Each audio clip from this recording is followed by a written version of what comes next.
Well, hello, good morning. Thank you all for joining us.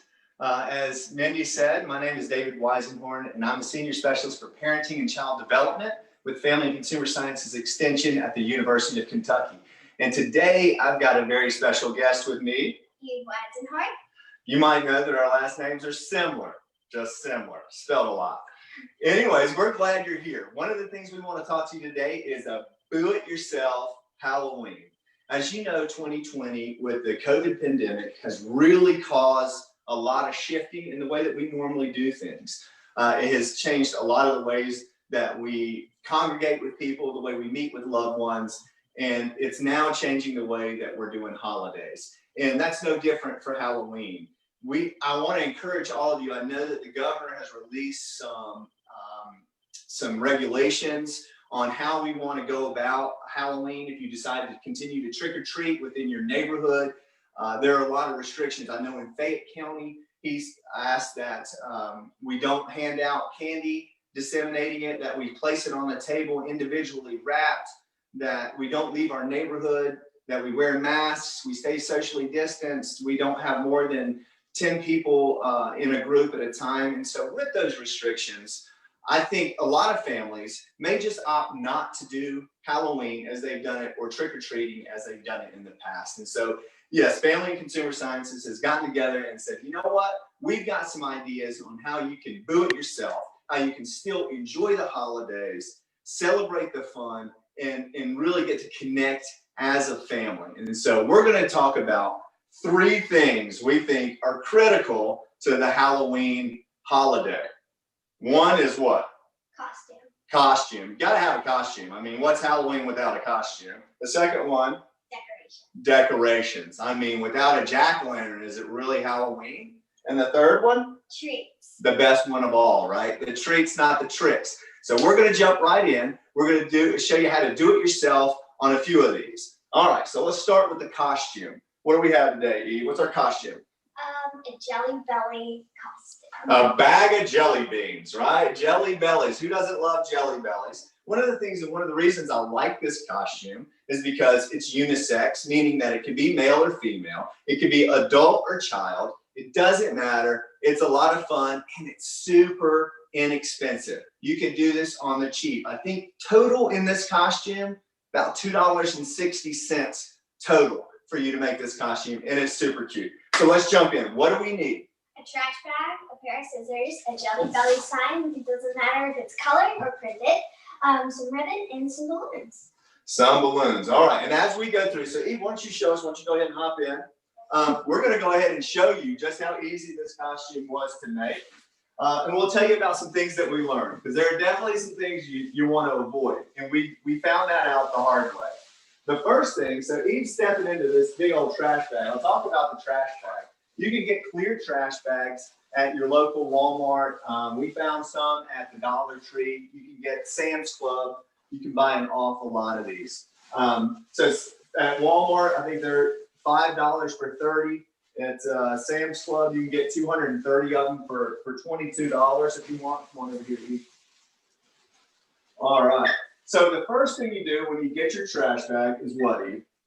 You want to cut 4 holes, 2 at the bottom of the bag and 2 at the side of the bag for your arms and legs. Right, and one of the things we did originally is we cut these holes, and Dad had it. It was my fault. I had the bag still folded when I cut them, and so the holes were very large, and all the balloons fell out of the bottom.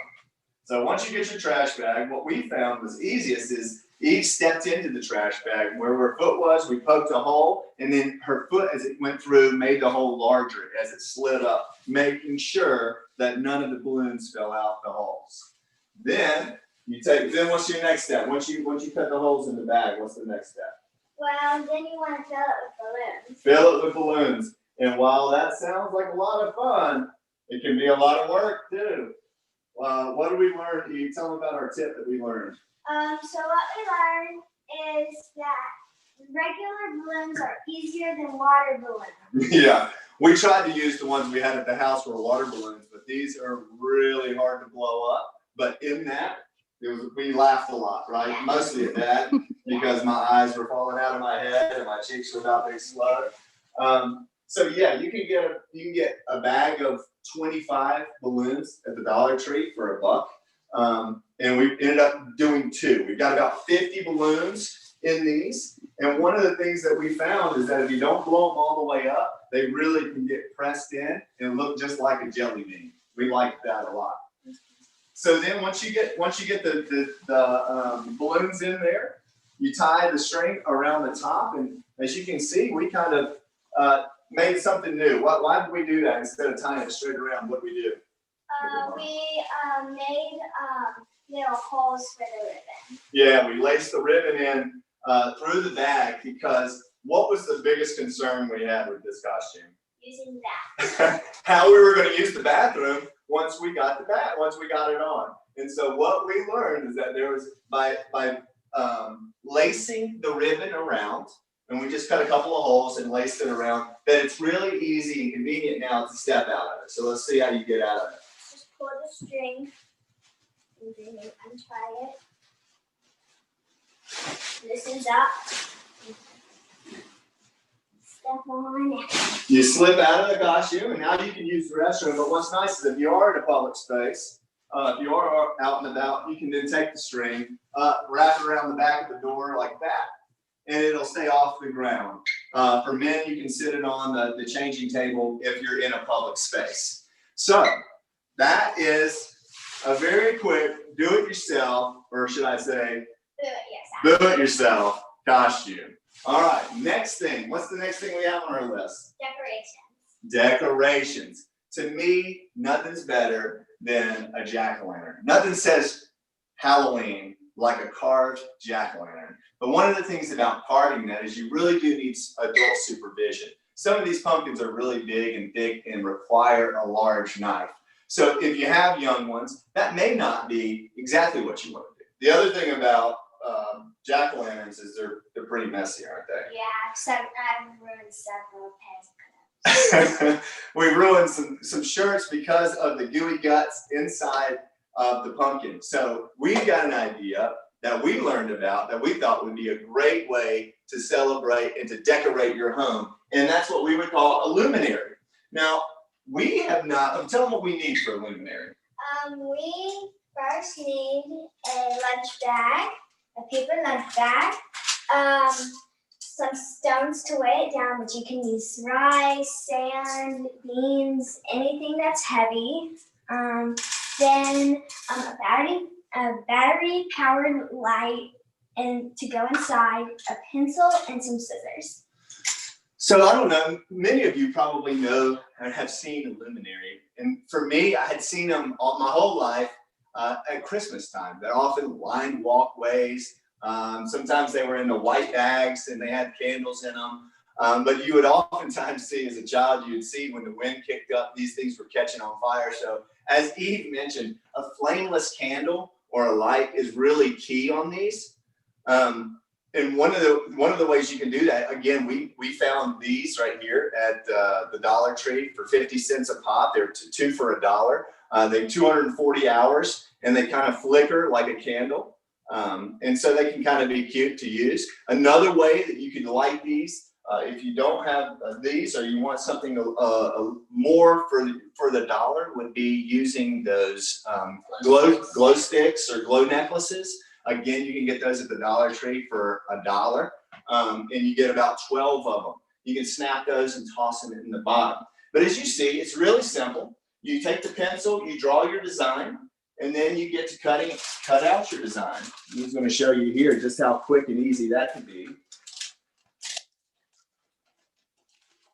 And what's nice about these luminaries is because they're really easy, you can make a lot of them. You can make everybody can design their own. You can place them throughout the house as decorations. You can use them in a bedroom next to a child's bed as maybe a night light. You can adorn your front steps with them as well. Again, one of the things you want to talk about, or as Eve mentioned, one of the things you would certainly want to be sure of is getting some weight in the bottom of those. And there's a lot of ways you can do that. You can go out in the yard, you can pick up some gravel. You can find, we had some that were just used in the bottom of a vase. that we had around the house. You can use, like Eve said, you could use sand, you could use beans, you can even use rice.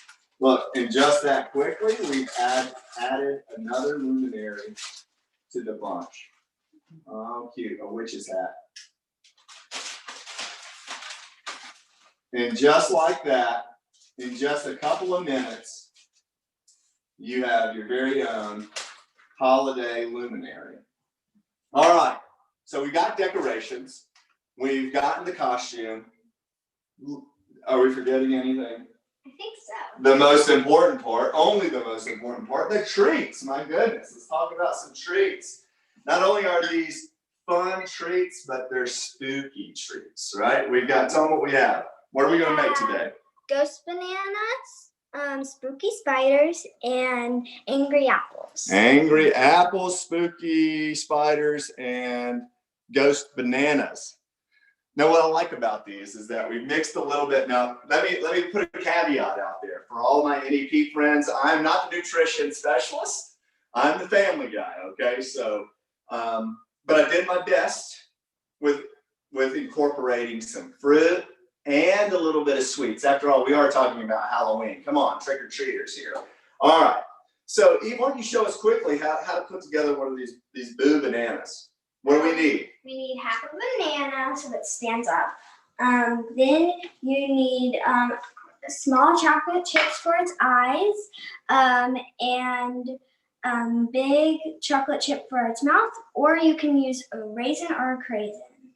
Raisin or a craisin. If chocolate is not your thing, you can certainly do that. We've got a craisin right here in this one's mouth, but just that fast, Eve has got a spooky banana. And I tell you what, bananas and chocolate are really good. We actually enjoyed some frozen banana chips covered in chocolate last night.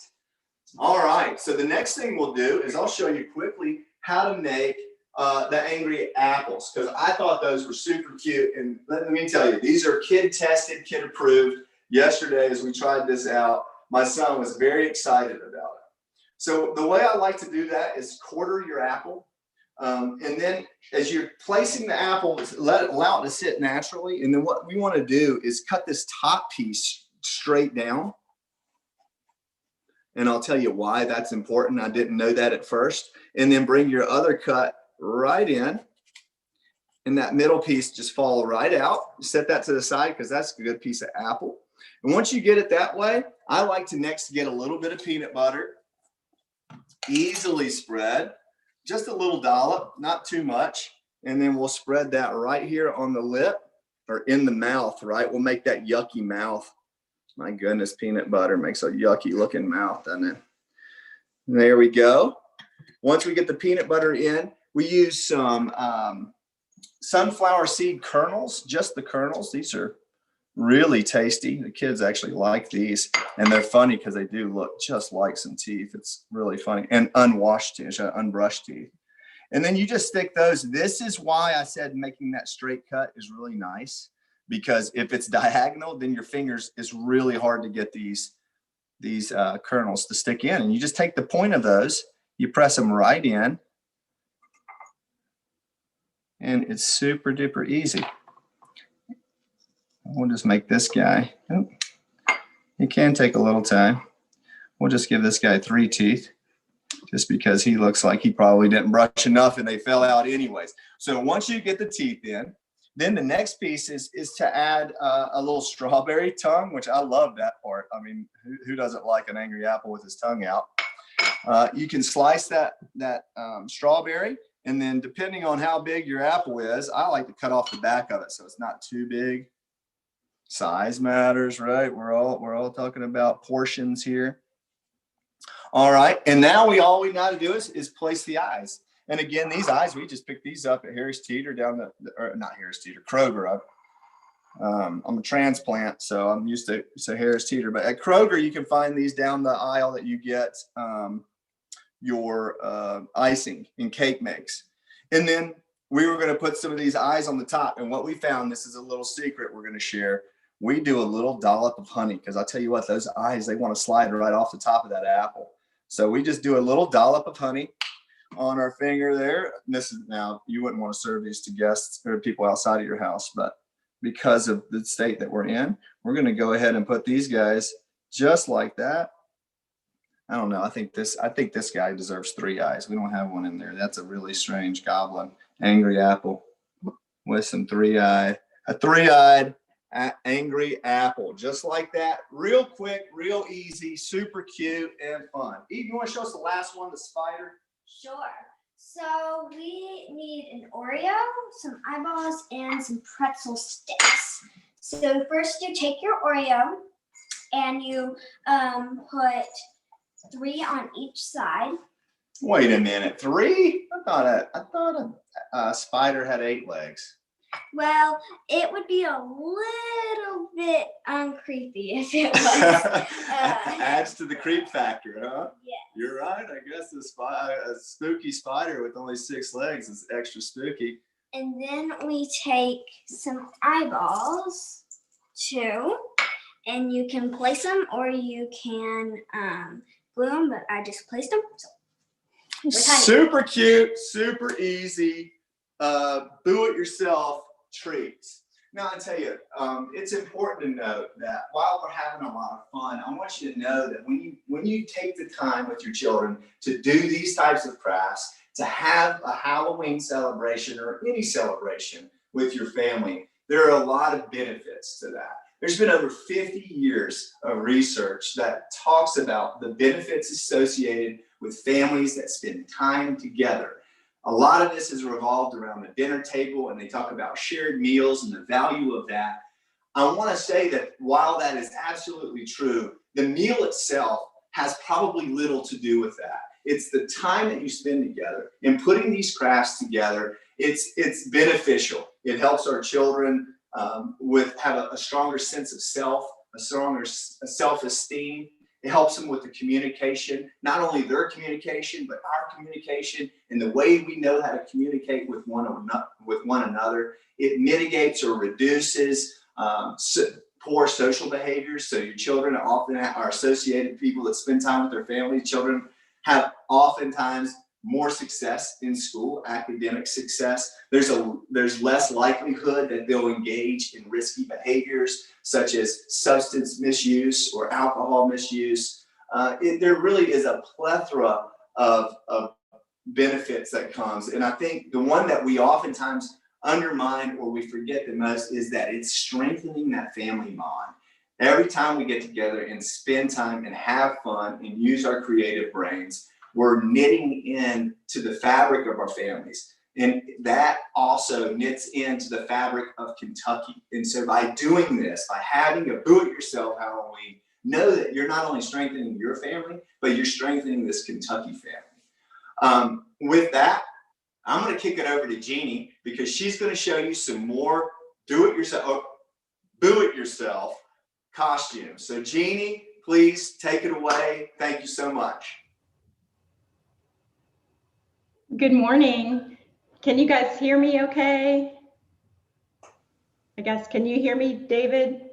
Yeah, I hear you well. Okay, just checking, just making sure, and I'll let Mindy work on fixing the screens so that way you can see me so you can see me larger. First, I just want you to know I decided to dress up as a talking Hershey Kiss for this presentation. So this is part of our Do It Yourself. This is a costume that I made a few years ago, and basically I just so happened to find a beanie type hat in the store that had sparkles on it, and then I made this ribbon that says Hershey Kiss. I made that and sewed it and attached it on. So hey, I'm a Hershey Kiss. So you get to enjoy this presentation from a talking Hershey Kiss. And I do want to show you just a couple other do-it-yourself costumes that we had made in the past. So often costumes will have ears to go with them, like cat ears. This is a set that I had purchased at the store, but you can also make cat ears yourself just by taking a headband that you can get at a craft store and then attaching felt and gluing some felt ears to it. So that's just another example of something you can do yourself. And then another costume I had made in the past was being a jar of Jif peanut butter. And basically, we just took a brown sweater that we got at the store, and then I took some felt and traced the Jif brand outline and then sewed that on there by hand. So it can be a jar of Jif peanut butter. But now this costume is one that I did hand make, and it's got felt on it, and it's on this sweater. So I made this, I think it was maybe about 5 years ago. So you might be wondering, well, how would you care for this if it got dirty and that sort of thing? So that's what I'm going to talk to you about first, is caring for and storing your Halloween costumes. Now, last year, the National Retail Federation, in their annual survey that they do, the National Retail Federation basically figured out that we spend about $3 billion a year on Halloween costumes. And that's quite a bit of money. It works out to a little over $30 a person. Now, some of the costumes that we would get for Halloween may be very inexpensive things that are made of materials that really aren't made to last. So a costume might not be worth saving, or if it gets messed up, that's fine, and we might dispose of that or pass it along. But sometimes we invest a lot in the costumes that we make, or if we spend a lot of time and we want to maybe have different kids in our family wear it, or even let a friend wear it, we want to figure out how do we want to keep this and keep it nice. So the main thing is, if you're going to store your Halloween costumes, is before you store them, I always just recommend just to air it out. Just let the costume, maybe put it on a hanger or set it over a chair, just to let it air out, basically. That's always key, because the airing out will just remove some of the odors naturally. And then if you do decide that you need to clean it or wash it because it might have some stains on it, definitely check the care label of the costume that you have, and it may tell you exactly how to care for it on there, whether you need to just take it to the dry cleaner, or some costumes can be hand washed. Something like this, actually have never washed this because I've always aired it out and it's never gotten really soiled. But something like this, if it did get a stain on it, I might spot treat it or just gently hand wash it in the sink and then let it air dry. It's good to not put your costumes in the actual dryer because that can ruin some of the material that the costumes are made of. And basically, when your costume is ready to be put away, you can either fold the costumes neatly and put them in a bin, or you can hang them. Certain costumes that are really elaborate and for dress up, you may actually need to hang them and keep them in the back of a closet or something like that.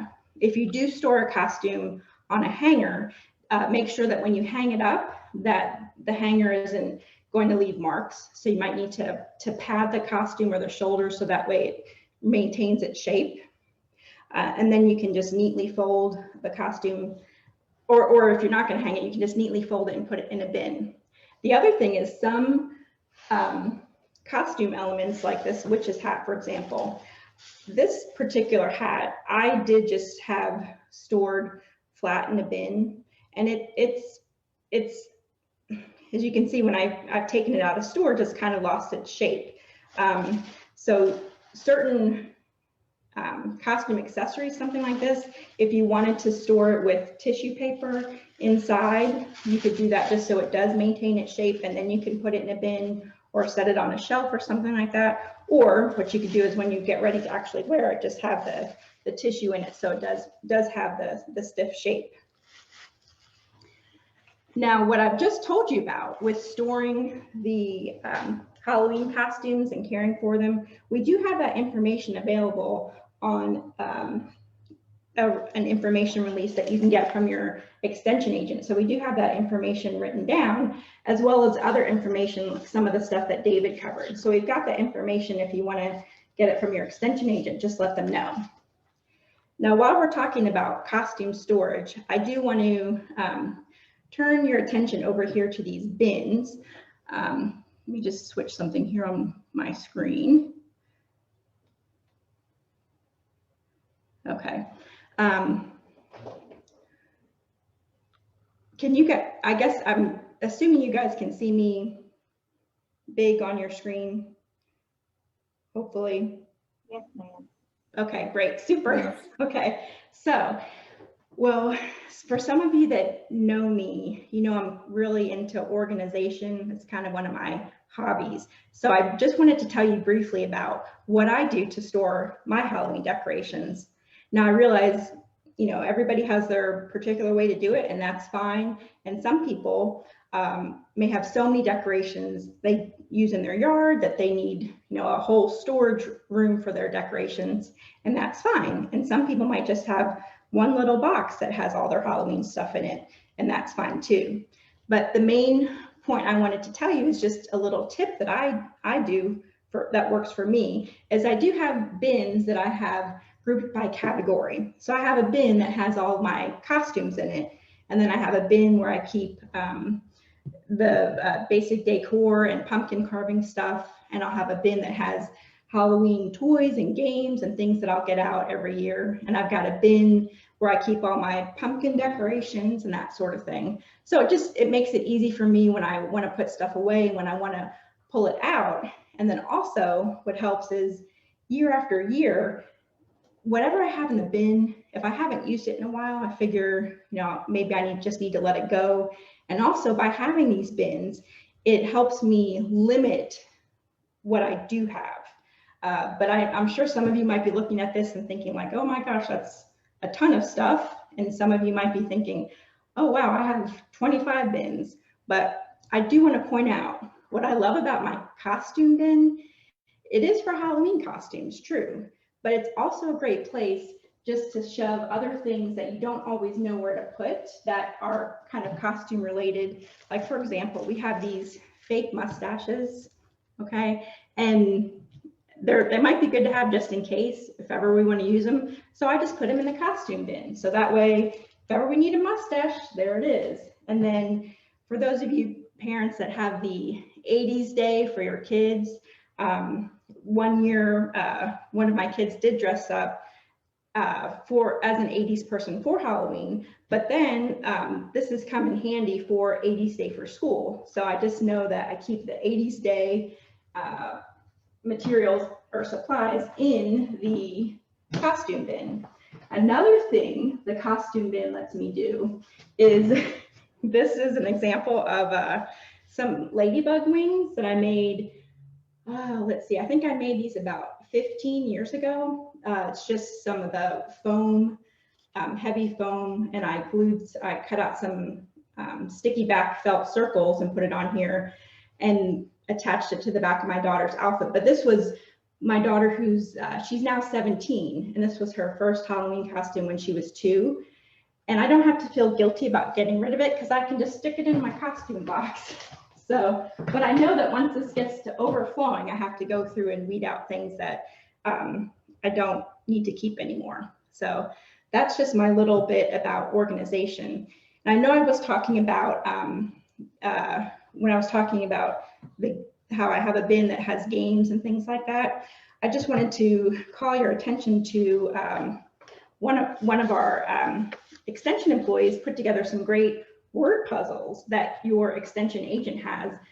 And these word puzzles deal with some of the information that David and I have been talking about today. So they're just some fun little things that you can get from your extension agent, and that'll keep you occupied this Halloween.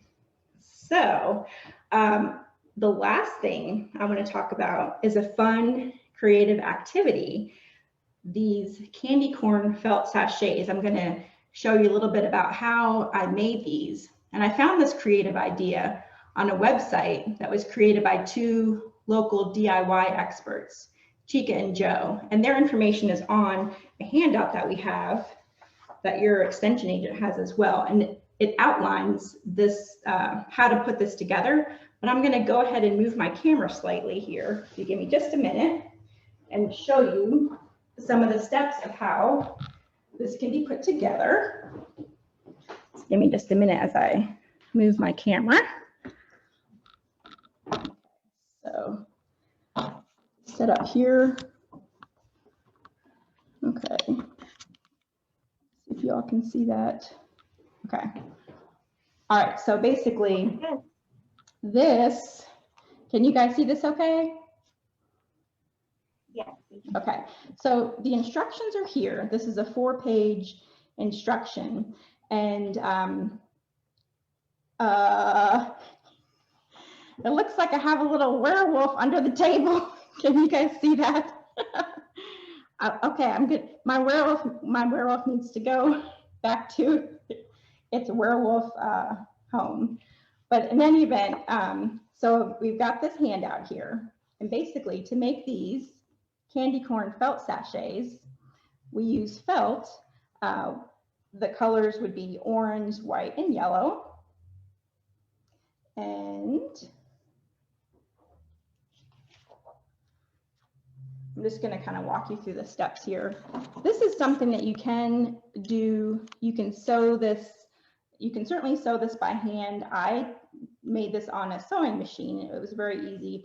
It took, once I cut out the pieces, it took maybe 15 minutes to put together, and I'm sure that it could be done much more quickly. But essentially what you need for this are felt. That's all of the pieces are going to be cut 4 inches wide, and so you'll need 2 pieces of orange felt that are 4 by 2, 1 piece of yellow that is 4 by 3.5, and then 2 pieces of white felt that are 4 inches by 3 inches, and some ribbon about 24 inches long, and I just used some grosgrain ribbon that was about 1/4 inch wide. So the steps for this are pretty simple in that when you sew this together, and this again is all in here, okay, but you would overlap the orange felt over the yellow felt, and you just want to overlap it ever so slightly. And then you would sew this part here, and then the white felt comes in on either end, and that is going to go underneath the orange like that, and that's sewn together. So the final product for that step will look like this. So this is where I've sewn all of the strips together. This is the outside of the sachet, and this is the inside, okay? And then the next step is to create the channels for the ribbon to go through, okay? So what I've done here is I've just taken this strip, and on the underside, this is the underside, I've just folded over the white felt about 1/2 inch, and I've sewn that on both ends. That's where the ribbon's going to go through. And then after this part, what we do is to create that actual sachet, we're going to sew the sides. And the little tricky part about this, or something that, get it on the screen here, that might be a little counterintuitive, we do sew it when it's inside out. So this is the inside of the sachet here. This is the outside. But what we do is we take the inside and fold it in on itself, and then we'll sew the sides up to just to where the channel is for the ribbon. And that's what I've done here. So you can see that this is, I've only sewn part of it. This is one side that I've sewn right up to the channel where the ribbon would go through. And this just shows you before it's sewn on the side. But this right here, that's the outside of the sachet. This is the inside. After this is sewn, what we do is we're gonna turn it inside out, and then this is what we get. This is our final product here, this sachet. And then I'll show you about the ribbon, how to put that in. So this is what it turns out like after you sew up the sides, okay? So now the ribbon, we'll want to put through the channel, and you can attach your ribbon to a safety pin and thumb it through the channel, or feed it through the channel. But I've also, what I've used here is just a a long knitting needle that I have attached some thread to. Not sure how easy that is to see, I apologize, but then basically you can thread it this way through, and that will pull the ribbon through for you in one long manner, I guess you could say. And then the nice thing is we have this little sachet, the little pouch that we can put things in. You can put candy corn in it to give to someone as a gift, but it's really just a fun little craft that you can do. And it's a good way to practice sewing, because sewing with felt, let me move this back up now. Sewing with felt is easy. It's typically easy because you don't have to worry about the edges fraying, and it's just a simple fabric to work with. So that is our activity. Just wanted to show you how to do this, the DIY do-it-yourself candy corn felt sachets. I hope you all enjoyed that. And if you have any questions, just let me know. But again, the instructions are available through your extension agent that outlines how to put this together. So that is all I've got for our do-it-yourself Halloween. So I'll turn it back over to Mindy to see if we have any questions from our viewers. Anything you all want to ask David or me. And I do want to thank David and Eve for kicking us off. And Eve, I especially liked how you demonstrated putting the pretzels into the Oreos. I think you were right, doing just 3 pretzels on each side was less spooky. So thank you guys.